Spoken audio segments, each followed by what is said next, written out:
Hello मेरे प्यारे साथियों, कैसे हैं आप सभी का स्वागत है हमारे YouTube channel Indian VRD classes में। और उम्मीद करता हूं कि आप सभी लोग अच्छे होंगे। मेरा नाम है शशिकांत और आज हम कवर करेंगे नंबर सिस्टम का छठा लेक्चर। और यदि आप चैनल पर फर्स्ट बार विजिट किए हो तो चैनल को सब्सक्राइब करिएगा और साथ ही बेल आइकन को प्रेस करके ऑल नोटिफिकेशन पर क्लिक करिएगा ताकि हमारे नए वीडियो के अपडेट्स आप तक पहुँचते रहें। और मैं चाहूँगा कि आप इस वीडियो को अपने प्यारे भाई और बहनों के पास और जहाँ तक हो सके आप शेयर करिए तथा आप भी कॉपी और पेन लेकर मेरे साथ जल्द से जल्द जुड़ जाइए ताकि इस शानदार क्लास का शानदार तरीके से बिना देरी के स्टार्ट कर सके। और हेडिंग लिखिएगा round up nearest decimal number. Round up nearest decimal number, हालांकि यह जो टॉपिक है राउंड अप वैल्यू, इसको हम पिछले वीडियो में पढ़ाए थे, उसमें कुछ चीज़ें छूट गई थी जिनको इसमें हम कवर करेंगे। कुछ छूटी नहीं थी, केवल न्यूमेरिकल कम कराए थे, इसमें हम इस पर कंप्लीट न्यूमेरिकल कराएंगे। और हालांकि जैसा कि आप सभी लोग जानते हैं कि यह हमारा छठा लेक्चर है, तो 5 लेक्चर नंबर सिस्टम के मैंने लिए हैं जिसमें बहुत सारी चीज़ें नंबर सिस्टम की सारे कॉन्सेप्ट वगैरह बता दिए हैं। आप लोग उसको देख लीजिएगा और फिर इस वीडियो को देखिएगा ताकि आपको नंबर सिस्टम पूरा कंप्लीट हो सके, अच्छे से समझ में आए और जब एग्ज़ाम में जाए तो आपसे कोई भी क्वेश्चन छूटे ना। लिखिएगा round up nearest decimal number कि round up nearest decimal numbers क्या होता है। जैसे मैं एक क्वेश्चन दे रहा हूँ 21.76521, ठीक। यदि मैं पूछता हूँ, यदि मैं कहता हूँ कि यूनिट डिजिट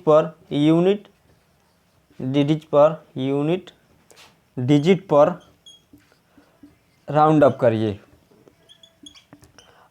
करिए, तब इसका वैल्यू क्या आएगा। 10th प्लेस पर राउंड अप करिए, राउंड अप यानी कि नियरेस्ट डेसिमल नंबर्स क्या होगा। 100 प्लेस पर राउंड अप करिए,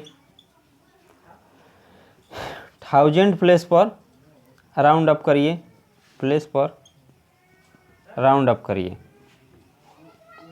राउंड अप करिए। इसका दूसरा भी नाम होता है जिसको मैं अभी बताऊंगा, समझिएगा। यदि मैं कह दूं कि यूनिट डिजिट पर इस संख्या का राउंड अप करिए यानी कि 21, और उसमें हम रूल बताए थे, मतलब पिछले वीडियो में एक नियम बताए थे कि जब संख्या 0.5 दशमलव के बाद राउंड अप करना है तो उसके आगे वाली वैल्यू देखी जाती है कि जब संख्या 0.5 से अधिक हो या फिर 0.5 हो तो क्या होता है कि जो उससे पिछली वाली संख्या होती है उसका मान 1 बढ़ाकर लिख देते हैं, अन्यथा यदि 0.5 से कम हो तो वह उसका मान वही रहता है। समझिएगा, यूनिट डिजिट पर हम राउंड अप करने के लिए बोले हैं 21, इसको हमें राउंड अप करना है इस वाली संख्या को। तो समझिएगा पॉइंट, इसको देखेंगे आगे वाली वैल्यू को, देखिए 0.5 से 0.7 अधिक है यानी कि इसके मान में हम 1 बढ़ाकर लिख देंगे, यानी कि यूनिट डिजिट पर राउंड अप जब करेंगे तो 22 हो जाएगा। अब हम बोले 10th प्लेस पर राउंड अप करने के लिए, यह हमारा 10th प्लेस होता है, यह हमारा 100 प्लेस होता है, यह हमारा 1000 प्लेस होता है, इस तरह से बढ़ते जाता है। हमने कहा है कि 10th प्लेस पर राउंड अप करने के लिए, यानी इसको 7 को हमें राउंड अप करना है। राउंड अप कैसे करेंगे, राउंड अप करने के लिए अगली वाली संख्या को देखते हैं, यानी कि जब 10th प्लेस को राउंड अप करना है तो 6 को देखेंगे, यह संख्या 0.5 से अधिक है तो इस संख्या का मान 1 बढ़ाकर हम लिख देंगे, यानी कि 10th प्लेस पर राउंड अप क्या होगा 21.7 नहीं होगा, 8 हो जाएगा, 1 बढ़ाकर लिख देंगे 8। इसी तरह 100 प्लेस पर राउंड अप करना है, यानी कि इस पर, तो इसका मान किस पर डिपेंड होगा, अगले वाले पर। यह डिसाइड करेगा कि इसका मान 6 का मान बढ़ेगा या घटेगा कि उतना ही रहेगा, 5 डिसाइड करेगा।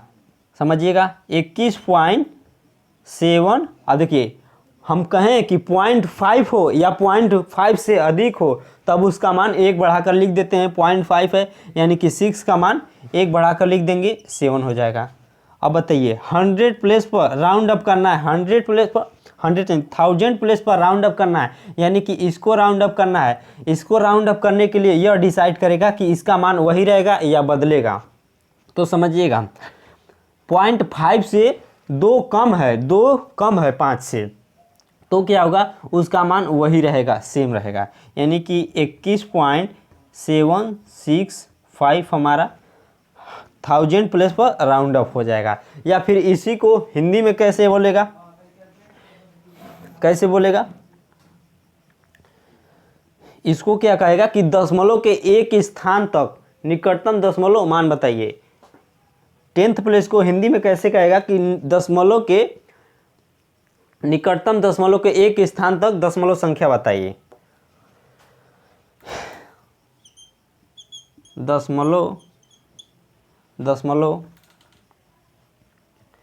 दशमलव के एक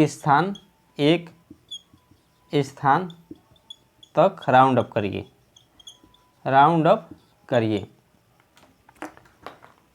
एक स्थान कहेगा कि यानी कि 10th प्लेस।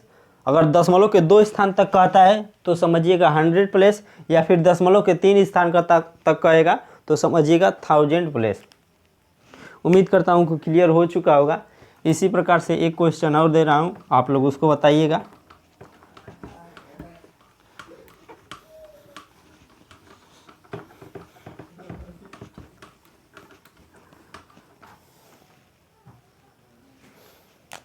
जैसे मान लीजिए 18.65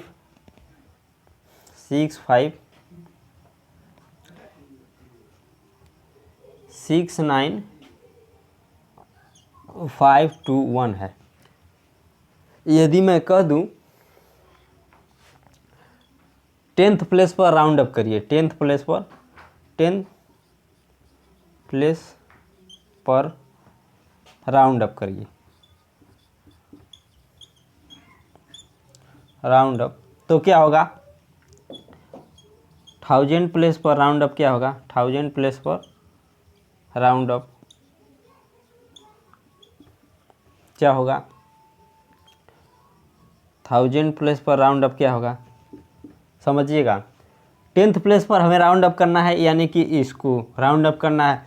इसका कैसे बदलेगा, अगली वाली संख्या को देखेंगे। देखिए 9 क्या हमारा 0.5 से अधिक है, तो ये संख्या एक बढ़ाकर लिख देंगे, यानी कि 18.6। अब देखिएगा 9 है, एक बढ़ाकर लिखेंगे तो 6 है, तो क्या यहाँ पर क्या हो जाएगा, 70521। एक बढ़ाकर लिखेंगे 7 हो जाएगा। अब इसको हम कैसे लिखेंगे, 100 प्लेस पर राउंड अप करना है, यानी कि इसको राउंड अप करना है, इसको राउंड अप करना है। अब समझिएगा, इसको राउंड अप करने के लिए क्या होगा, इसको देखेंगे कि यह 0.5 से अधिक है या नहीं, लेकिन नियम बताए थे कि 0.5 भी रहेगा तब भी चेंज हो जाता है, एक बढ़ाकर लिखते हैं 18.6। अब इसको क्या करेंगे, एक बढ़ाकर लिखेंगे, हालांकि एक बढ़ाकर लिखेंगे तो क्या होगा, 9 में एक जोड़ेंगे 10 हो जाएगा, 10 होगा तो यहाँ पर 70 हो जाएगा, 70521। हालांकि यहाँ पर 79 ही रहेगा यहाँ पर, क्योंकि हम इसको देखे हैं, मतलब 9.5 से अधिक है तो एक बढ़ाकर 7 लिख दिए हैं 6 के जगह पर। और जब 10th प्लेस पर हमें 100 प्लेस पर राउंड अप करना है तो इसको देखे हैं कि इसका मान क्या होगा, तो यहाँ पर 0 होगा, एक जोड़ देंगे तो 10 हो जाएगा, 10 को 0 हो जाएगा, एक हासिल बचेगा, 6 में एक जोड़ के 7 हो जाएगा। 1000 प्लेस पर कहेगा, यानी कि इसका मान, इसको राउंड अप करना है, तो इसको राउंड अप करने के लिए इस वाली संख्या को देखेंगे, इसका मान 0.5 से कम है, यानी कि वह संख्या वैसे ही रहेगी, यानी कि 18.69521। 21 नहीं रहेगा, ये वाली संख्या को हटा देते हैं, इसमें भी इसको हटा देंगे, इसको नहीं लिखेंगे, और इसको भी इसमें से हटा देंगे। 10th प्लेस पर राउंड अप हो गया, 1000 प्लेस पर राउंड अप हो गया, 100 प्लेस पर 10th प्लेस पर,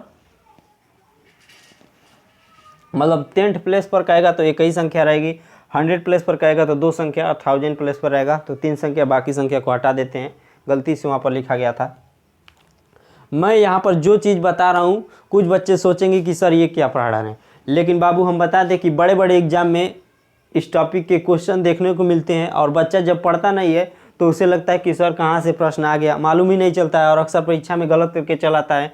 लेकिन इस छोटी छोटी वैल्यू को आप लोग पढ़िए, जब छोटी छोटी वैल्यू को आप लोग ध्यान में रखेंगे तो बड़े वाले तो सब कोई ध्यान देता है कि ये क्वेश्चन आ सकता है, ये क्वेश्चन जो छोटा छोटा टॉपिक होता है उसी को बच्चे छोड़ देते हैं, और वहीं से क्वेश्चन पूछ देता है तो बच्चे लगा नहीं पाते हैं। लेकिन आप लोग ध्यान दीजिए, छोटा छोटा यह टॉपिक है, इसको कवर अप करिए, बाकी जो बड़े बड़े टॉपिक हैं उसको मैं बताऊँगा पूरा डिटेल से।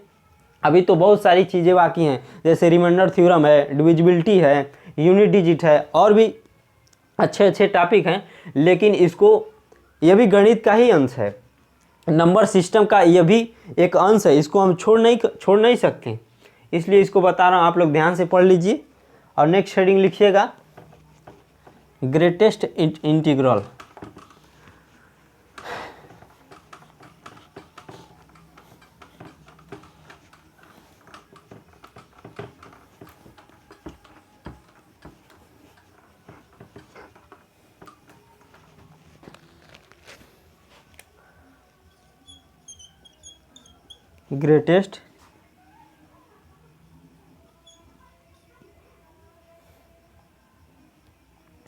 ग्रेटेस्ट इंटीग्रल वैल्यू, अधिकतम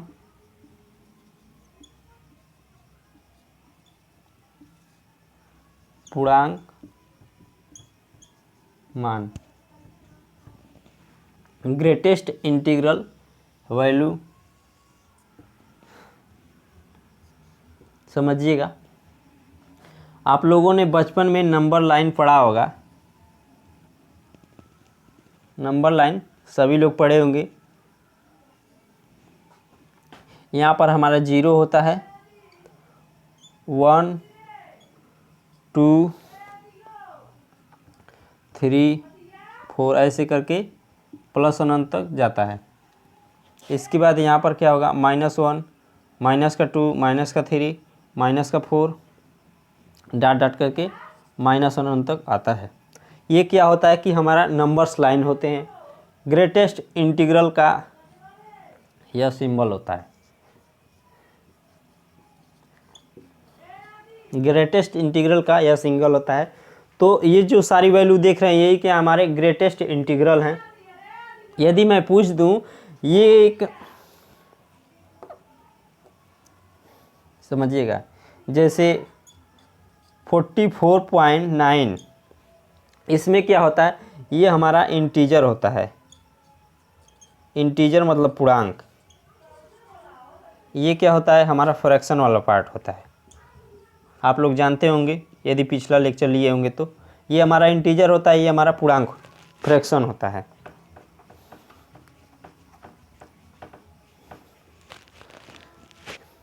यदि मैं कह दूं a एक इंटीजर है, a एक इंटीजर वाला पार्ट है, तो इसका ग्रेटेस्ट इंटीग्रल क्या होगा, a एक इंटीजर है तो इसका ग्रेटेस्ट इंटीग्रल a ही होगा, a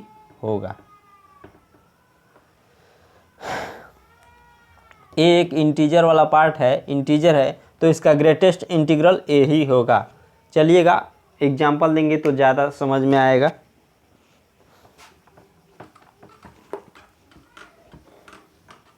ध्यान से पढ़िएगा, छोटा टॉपिक है पर एग्जाम में अक्सर देखने को प्रश्न मिलते हैं। जैसे मैं पूछ दूं कि 2.34 का ग्रेटेस्ट इंटीग्रल क्या होगा, आप लोग बताइएगा कमेंट बॉक्स में आंसर। यहाँ पर 5 भी लिख लीजिए, 6 भी लिख लीजिए। 4.128 का ग्रेटेस्ट इंटीग्रल क्या होगा, अधिकतम पूर्णांक मान क्या होगा, -2.111 का ग्रेटेस्ट इंटीग्रल क्या होगा, -3.212 का ग्रेटेस्ट इंटीग्रल क्या होगा। आप लोग जल्दी से कमेंट बॉक्स में आंसर दीजिएगा। हालांकि मैं बताऊंगा कि 2.34 का ग्रेटेस्ट इंटीग्रल क्या होगा, अधिकतम पूर्णांक वैल्यू क्या होगी, 4.128 का ग्रेटेस्ट इंटीग्रल क्या होगा, -2.11 का ग्रेटेस्ट इंटीग्रल क्या होगा। तो समझिएगा, मैं 2.34 का ग्रेटेस्ट इंटीग्रल पूछ रहा हूँ, तो आप लोगों को यह वैल्यू कहाँ नज़र आता दिखाई देगा, इस नंबर्स लाइन पे 2.34 है, 2.34 यानी कि यह संख्या 2.34 2 और 3 के बीच में होगी, 2 और 3 के बीच में होगी। तो समझिएगा, जिस संख्या के बीच में होती है उसका लेफ्ट वाला पार्ट है, लेफ्ट वाला संख्या यही हमारा ग्रेटेस्ट इंटीग्रल कहलाता है। यानी कि 2.34 का ग्रेटेस्ट इंटीग्रल 2 होगा। अब पूछ रहा हूँ 4.128 का ग्रेटेस्ट इंटीग्रल क्या होगा। यह संख्या कहाँ स्थित होगी, 4 और 5 के बीच में स्थित होगी। यह संख्या यहाँ पर स्थित होगी, तो इसकी लेफ्ट वाली संख्या यानी कि 4 इसका ग्रेटेस्ट इंटीग्रल हो जाएगा, 4 आंसर आएगा। -2.11 का ग्रेटेस्ट इंटीग्रल क्या होगा, -2.11 2 और 3 के बीच में होगा, लेकिन 3 लेफ्ट वाली संख्या है, इस प्रकार से -3 ग्रेटेस्ट इंटीग्रल होगा। इसी प्रकार से -3.212 का ग्रेटेस्ट इंटीग्रल क्या होगा, देखिएगा, -3.212 3 और 4 के बीच में होगा, 3 और 4 के बीच में होगा 2.12, तो लेफ्ट वाली संख्या यानी कि 4 इसका ग्रेटेस्ट इंटीग्रल हो जाएगा। उम्मीद करता हूं कि सभी बच्चों को क्लियर हो चुका होगा। ग्रेटेस्ट इंटीग्रल क्या होता है, जहां संख्या स्थित होती है उसका लेफ्ट वाला, बिल्कुल लेफ्ट वाली संख्या ग्रेटेस्ट इंटीग्रल कहलाती है। जैसे 2.34 है तो यह 2 और 3 के बीच में स्थित होगा, लेकिन लेफ्ट वाली संख्या 2 है तो हमारी ग्रेटेस्ट इंटीग्रल इसका 2 हो जाएगा। ठीक उसी प्रकार के 4.128 का ग्रेटेस्ट इंटीग्रल क्या होगा, 4.128 4 और 5 के बीच में स्थित होगी, लेकिन लेफ्ट वाली संख्या ग्रेटेस्ट इंटीग्रल होती है। ठीक इसी प्रकार से 4 हमारा इस संख्या का ग्रेटेस्ट इंटीग्रल हो जाएगा। -2.11 ग्रेटेस्ट इंटीग्रल क्या होगा, तो -2.11 2 और 3 के बीच में स्थित है, लेफ्ट वाली संख्या -3 है, तो ग्रेटेस्ट इंटीग्रल 3 हो जाएगा। उम्मीद करता हूँ कि सभी बच्चों को क्लियर हो चुका होगा।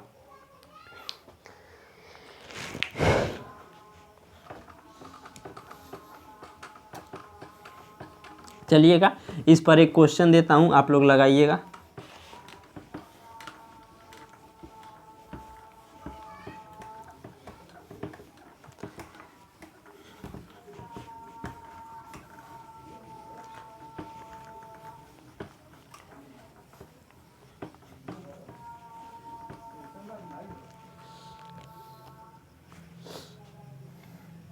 ये तो ग्रेटेस्ट इंटीग्रल का चिन्ह है, सिंबल है, आप लोग ध्यान देते हुए होंगे। समझिएगा, कहेगा कि करणी में 1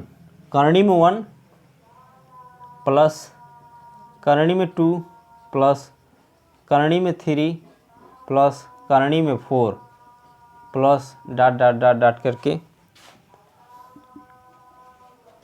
डॉट डॉट मत लिखिए, पूरा लिख लीजिए।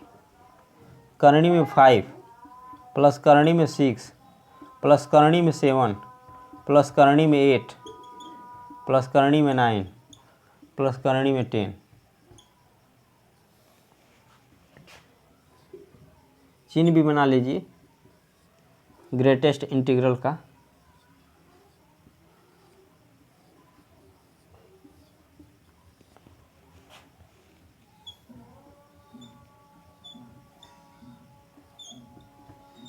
ग्रेटेस्ट इंटीग्रल का यह चिन्ह है, x बराबर, x denotes greatest integral, greatest integral यानी कि यक्स अधिकतम पूर्णांक वैल्यू है। तो इनको जोड़कर बताइए कि क्या मान होगा। यक्स डिनोट्स करता है अधिकतम, मतलब ग्रेटेस्ट इंटीग्रल वैल्यू को डिनोट्स करता है, उसको जोड़कर बताइए कि इसका मान क्या होगा। कहने का मतलब यह है कि इन सभी संख्याओं का ग्रेटेस्ट इंटीग्रल को जोड़ना है हमें। आप लोग जोड़िएगा कि इनका ग्रेटेस्ट इंटीग्रल निकालेंगे इन सभी संख्याओं का, तो उसका सम कितना होगा उसी को हमें बताना है। समझिएगा कैसे लगेगा। देखने में यह आपको बहुत कठिन लग रहा होगा, लेकिन ऐसा नहीं है। देखिए, करणी में 4 का मान होता है 2, करणी में 9 का मान होता है 3। सभी लोग जानते होंगे करणी में 1 का मान 1। करणी में 2 का मान क्या होता है 1.414। करणी में 3 का मान 1.732 और करणी में 4 का मान 2। इसी प्रकार से करणी में 5 का मान कितना होगा 2 पॉइंट कुछ होगा। करणी में 6 का मान भी करणी में 2 पॉइंट कुछ होगा। 7 का भी मान 2 पॉइंट कुछ करके होगा। 8 का भी मान कुछ 2 पॉइंट कुछ करके 8 होगा, कुछ करके होगा। लेकिन करणी में 9 हमको मालूम है कि 3 होता है। फिर 10 का मान भी 3 पॉइंट कुछ करके होगा, कुछ करके होगा। लेकिन जब 16वां आएगा, करणी में 16 लिखेंगे तो उसका मान 4 हो जाएगा। समझिएगा। अभी हम नंबर्स लाइन्स पढ़ाए हैं, नंबर लाइन बताए हैं, नंबर लाइन बताए हैं कि मान लीजिए यहाँ पर 0 1 2 3 4 5 6। चलिएगा, इतना मत ध्यान दीजिए, इतना ही में हमारा काम हो जाएगा। 2 3 4 ये हमारा नंबर लाइन है, बढ़ते जाएगा, अनंत तक जाएगा। समझिएगा कि 1 का ग्रेटेस्ट इंटीग्रल 1। अब देखिए 1 पॉइंट करणी में 2 का ग्रेटेस्ट, करणी में 2 का मान है 1.414। फिर से करणी में 3 का भी मान 1.732 है। तो ये वाली संख्या कहाँ आएगी 1 और 2 के बीच में आएगी। करणी में 2 करणी में 3 का मान 1 और 2 के बीच में आएगी। मान लीजिए यही मान यहाँ पर आ गया 1.414 यहाँ पर आ गया। फिर से ये वाली वैल्यू भी यहाँ पर आ गई 1.732। दो तो आएगा नहीं, क्योंकि करणी में 4 का मान होता है 2 और करणी में 2 का मान, करणी में 3 का मान 1 पॉइंट कुछ करके आएगा। तो हमेशा इसकी लेफ्ट वाली वैल्यू उसका ग्रेटेस्ट इंटीग्रल होती है, यानी कि करणी में 2 का ग्रेटेस्ट इंटीग्रल 1 हो जाएगा। फिर से करणी में 3 का भी ग्रेटेस्ट इंटीग्रल 1 हो जाएगा और 4 का 2 होगा हमारा। फिर समझिएगा, करणी में 5 का मान 2 पॉइंट कुछ करके आएगा, 2 करके कुछ करके आएगा, यानी कि वह संख्या यहाँ पर स्थित होगी, उसका भी ग्रेटेस्ट इंटीग्रल 2 हो जाएगा। करणी में 6 का मान भी 2 पॉइंट कुछ करके आएगा। लेफ्ट वाली संख्या हमेशा 2 लेंगे, उसका भी ग्रेटेस्ट इंटीग्रल 2 हो जाएगा। 7 का भी ग्रेटेस्ट इंटीग्रल 2 होगा। 8 का भी ग्रेटेस्ट इंटीग्रल 2 होगा। लेकिन जब बात आएगी 9वां की, तो 9वां का ग्रेटेस्ट इंटीग्रल 3 होगा, क्योंकि आप लोग जानते हैं करणी में 9 का मान 3 हो जाएगा। और जब बात आएगी 10वें की, तो 3.1 करके आएगा। यह संख्या 3 और 4 के बीच में होगी, तो उसका ग्रेटेस्ट इंटीग्रल 3 हो जाएगा। तो सबको काउंट करिए, 1 यहाँ से 1, यहाँ से +1, देखिए +2 3 ठो यहाँ पर है, +2 और 3 +3। सबको जोड़ लीजिए, 1 2 3 5 7 9 9 2 11 11 2 13 13 6 19, यानी कि 19 हमारा आंसर हो जाएगा। इन सभी का ग्रेटेस्ट इंटीग्रल को काउंट करके जब सम करेंगे तो हमारा राइट आंसर 19 आएगा। उम्मीद करता हूँ कि सभी बच्चों को क्लियर हो चुका होगा।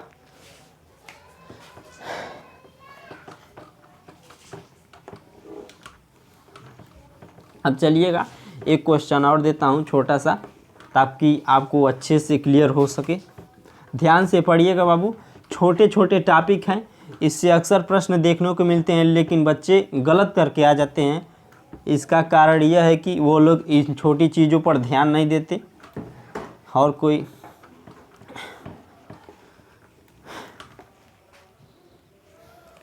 जैसे मैं कह दूं कि करनी में 1 प्लस करनी में 2 प्लस करनी में 3 प्लस करनी में 4 प्लस करनी में 5, इन सभी का ग्रेटेस्ट इंटीग्रल को काउंट करिए। इन सभी के ग्रेटेस्ट इंटीग्रल को काउंट करिए। x बराबर दिया है, x डिनोट्स ग्रेटेस्ट इंटीग्रल। तो समझिएगा, करनी में 1 का मान 1, इसका भी ग्रेटेस्ट इंटीग्रल 1 होगा। करनी में 2 का मान 1 पॉइंट कुछ करके आएगा, यानी कि 1 और 2 के बीच में होगी, तो लेफ्ट वाली संख्या 1 होगी, यानी कि करनी में 2 का ग्रेटेस्ट इंटीग्रल 1। करनी में 3 का भी ग्रेटेस्ट इंटीग्रल 1। करनी में 4 का ग्रेटेस्ट इंटीग्रल 2। करनी में 5 का मान 2 पॉइंट कुछ करके आएगा, यानी कि लेफ्ट वाली संख्या 2 होगी, तो इसका ग्रेटेस्ट इंटीग्रल 2।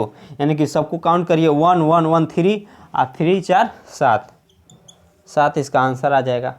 उम्मीद करता हूँ कि सभी बच्चों को क्लियर हो चुका होगा। अक्सर बाबू इससे प्रश्न देखने को मिलते हैं, आप लोग इससे इसलिए कह रहा हूँ कि आप लोग पढ़ के जाइएगा। यदि पढ़ कर जाते हैं तो एग्ज़ाम में यदि इस चैप्टर से, इस टॉपिक से प्रश्न पूछे जाते हैं, प्रश्न देखने को एग्जाम में मिलते हैं, तो ज़रूर आप हल कर देंगे यदि पढ़ कर जाएंगे तो।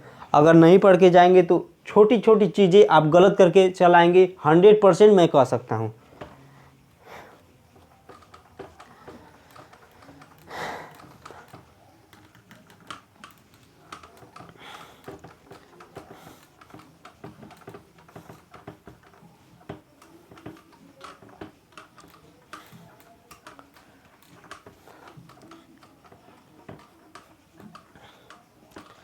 अब हम नेक्स्ट हेडिंग लिखिएगा।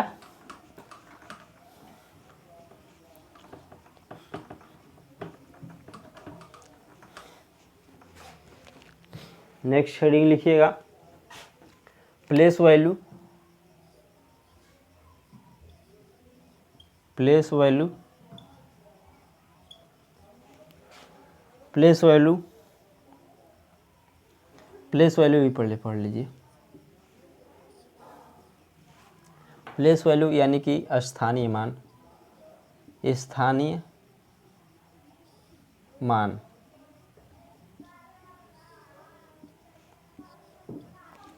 अब बच्चों को काफ़ी आनंद आएगा, क्योंकि ये वो चीज़ें हैं जो आप लोग बचपन से पढ़ते आए होंगे कि सर हमने तो ये पढ़ा है। कुछ बच्चे तो एकदम खुश हो गए होंगे कि स्थानीय मान पढ़ना है। समझिएगा, यदि मैं लिख दूं 1 4 3 2 5, 3 2 5, आखिर में बताइए कि स्थानीय मान बना क्यों? स्थानीय मान बना क्यों? क्यों गणित में इसे लाया गया? समझिएगा, जब गणित बन रही थी, गणितज्ञ मिलकर बना रहे थे, तो कुछ लोगों का ध्यान इस पर चला आया कि स्थानीय मान को भी गणित में इंक्लूड करना चाहिए।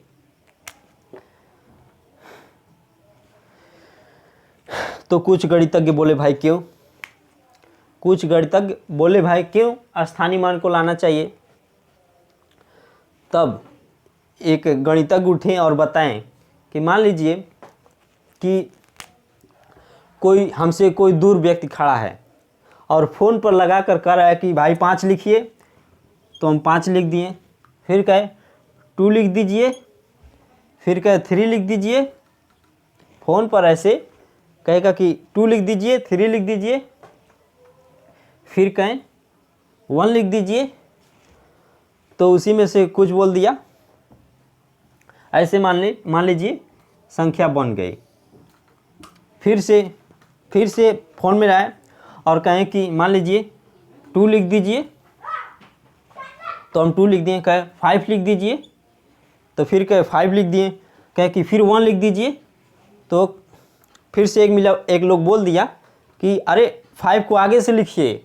तब ले दूसरा बोल दिया 5 को पीछे से लिखिए। तो ये क्या होगा कि गलत हो जाएगा। उसको प्रॉपर लिखने के लिए कोई ना कोई तरीका होना चाहिए जो कि इंटरनेशनल लेवल पर सभी लोग उसी को पढ़ें। मान लीजिए हम फ़ोन लगाकर बोल दिए कि 5 लिखो, 5 लिखो, और कोई लिख दिया आगे से, कोई बीच में लिख दिया, कोई किनारे से लिख दिया, मतलब कोई आगे से लिख दिया 5, कोई आगे से लिख दिया, और कोई पीछे से लिख दिया, कोई बीच में लिख दिया, तो गलत तो हो सकते हैं ना। हालांकि 5 लिखेगा लेकिन वैल्यू क्या होगा उसका कम हो जाएगा। मान लीजिए 152 हो गया, यदि हम 5 को यहीं पर लिख दें, इस तरफ लिख दें, तो 512 हो जाएगा, इसका वैल्यू बढ़ गया। फिर मान लीजिए हम 5 को किनारे लिख दे रहे हैं कि 1 2 5, वैल्यू घट गया। देख रहे हैं ना कि संख्या का जो पोजीशन है उसको चेंज करने पर कितना बड़ा अंतर आ रहा है। देखिए 152 था, आगे कर दिए तो 512 हो गया, यानी कि लगभग 4 गुना बढ़ गया, 4 से 5 गुना बढ़ गया उसका वैल्यू।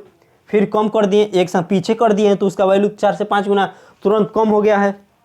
यानी कि इसी को ध्यान में रखते हुए जो गणितज्ञ थे, जो साइंटिस्ट लोग थे, मतलब मैथमेटिशियन थे, उन्होंने गणित में प्लेस वैल्यू का स्थान दिया। हर चीज़ का बाबू महत्व है, इसीलिए गणित में शामिल किया गया है। देखने में तो स्थानीय मान छोटा सा टॉपिक है, लेकिन इसका वैल्यू भी बहुत बड़ा है। देख रहे हैं कि संख्या पलटने पर, केवल संख्या का पोजीशन पलटने पर कितना बड़ा चेंजेस आ रहा है। इसीलिए प्लेस वैल्यू को हमारे गणित में शामिल किया गया, जो कि इंटरनेशनल लेवल पर अब चलता है। अब जैसे मान लीजिए हम फ़ोन करेंगे, कोई व्यक्ति हमारे पास फ़ोन कर रहा है और कहेगा कि इकाई स्थान पर 5 लिखो, इकाई स्थान पर हम 5 लिख दिए, कहेगा कि सैकड़ा स्थान पर 9 लिखो, तो हम 9 लिख देंगे, और पूछेंगे कि भाई सैकड़ा स्थान पर हम 9 लिख दिए। फिर से कहेगा कि 10,000वें स्थान पर 5 लिखो, तो मैं पूछूंगा ना कि 1000वें स्थान पर क्या लिखूंगा, 1000वें स्थान पर मैं पूछ सकता हूं कि क्या लिखूंगा। अन्यथा जब ये सारी चीज़ें नहीं पता होती तो जैसे बोलता वैसे हम रैंडमली लिखते, या फिर आगे लिख देते, पीछे लिख देते, उसका कोई वैल्यू नहीं होता। लेकिन जब प्लेस वैल्यू बन गया, प्लेस वैल्यू इसीलिए बना कि हर चीज़ का मतलब हर चीज़ को अच्छे से लिखा जा सके और कोई गणित में मिस्टेक ना हो। फिर से समझिएगा, मान लीजिए हम फ़ोन किए किसी के पास, या फिर कोई हमारे पास फ़ोन किया और कहा कि भाई नंबर लिख लीजिए, तो कहा कि दहाई के स्थान पर 2 लिखिए, दहाई के स्थान पर 2 लिख दिए, सैकड़ा के स्थान पर 4 लिखें, तो मैं पूछ सकता हूं कि भाई इकाई के स्थान पर क्या लिखूंगा, ऐसे पूछ सकता हूं ना। तो इन्हीं सबों को उम्मीद करता हूं कि सभी लोग समझे होंगे इतना ज़्यादा बताने के बाद।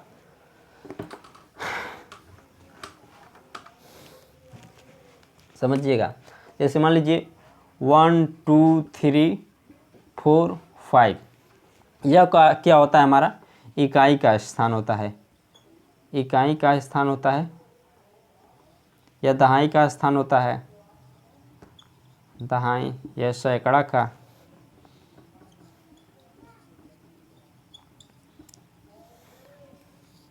या हजारवां का, या 10,000वां का।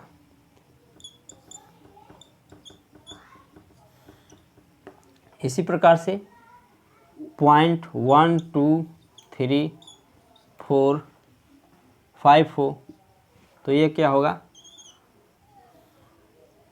दहाई, सैकड़ा, हजार, 10,000,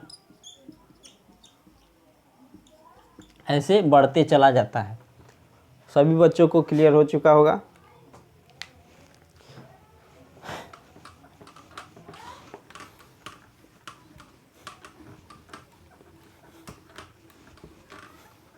एक प्रश्न लिखिएगा,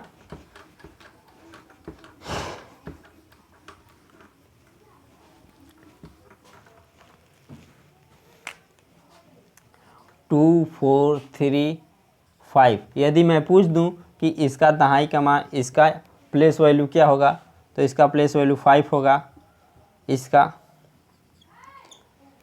30, इसका 400, इसका 2000, जो संख्या है उसे जितने बाद संख्या है उतना जीरो लगा देंगे, हमारा प्लेस वैल्यू निकल जाएगा। अब समझिएगा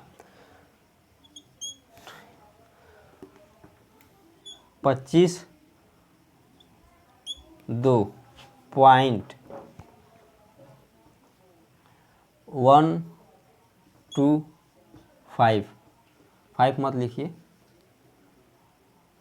523 में दोनों 5 का सम कितना होगा, सम बताइए। इन दोनों में यह संख्या है, दोनों 5 को आप जोड़िए तो कितना होगा, यहाँ से हमारा 50 हो जाएगा। इसको क्या लिखेंगे, 0.00, इसका वैल्यू 50 है और इसका प्लेस वैल्यू कितना होगा 0.05, 0.05 ऐसे हो जाएगा। नहीं समझ में आएगा तो फिर से समझिएगा।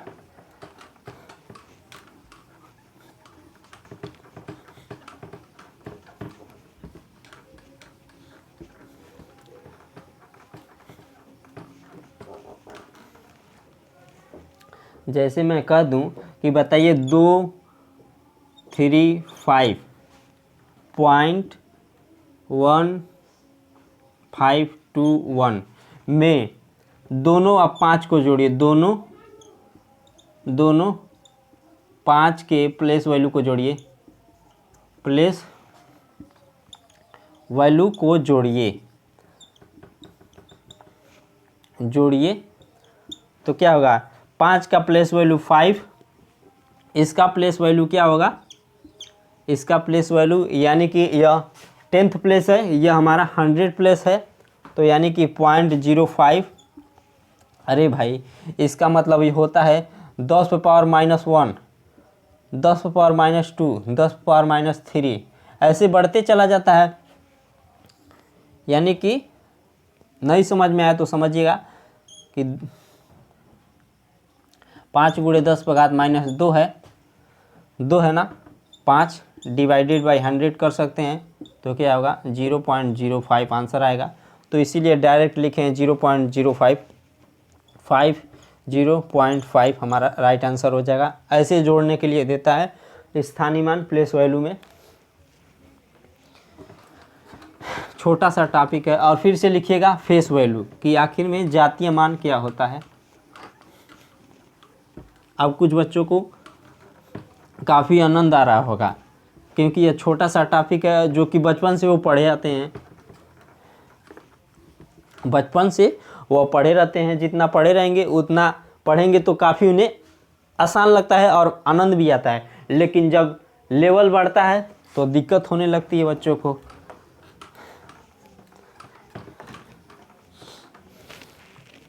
फेस वैल्यू, फेस वैल्यू क्या बोलते हैं, जातीय मान, जातीय मान, अंकिक मान, अंकिक मान, अंकिक मान, जातीय मान, अंक मान भी बोल सकते हैं, अंक मान, अंक मान, कई सारे नाम हैं अंग्रेजी में केवल फेस वैल्यू। आप लोग एग्जाम में क्या होगा कि कहीं कहीं जातीय मान की जगह अंकिक मान लिख देता है। आप लोग अंग्रेजी मिला लीजिएगा कि क्या दे रहा है। अंग्रेजी में तो एक ही वैल्यू बोलेगा, फेस वैल्यू। जैसे समझिएगा 2 4 3 2 1, फेस का मतलब जैसा दिखे वैसा ही है। यदि हम पूछ लें 3 का फेस वैल्यू क्या होगा, फेस वैल्यू क्या होगा तो 3, यानी कि जैसा दिखता है वैसा लिखिए। 4 का फेस वैल्यू, 4 का फेस वैल्यू क्या होगा, 4 होगा। इस 2 का फेस वैल्यू क्या होगा, 2 का फेस वैल्यू क्या होगा, फेस वैल्यू 2 होगा। यानी कि जो संख्या है उसका फेस वैल्यू वही होता है। 4 है तो 4 है, 5 है तो 5 है, 6 है तो 6 है। जैसे 2 का फेस वैल्यू पूछ लें इस 2 का तो 2 होगा। 1 का फेस वैल्यू एक ही होगा, जो संख्या है वही फेस वैल्यू होता है। उम्मीद करता हूँ कि सभी बच्चों को क्लियर हो चुका होगा।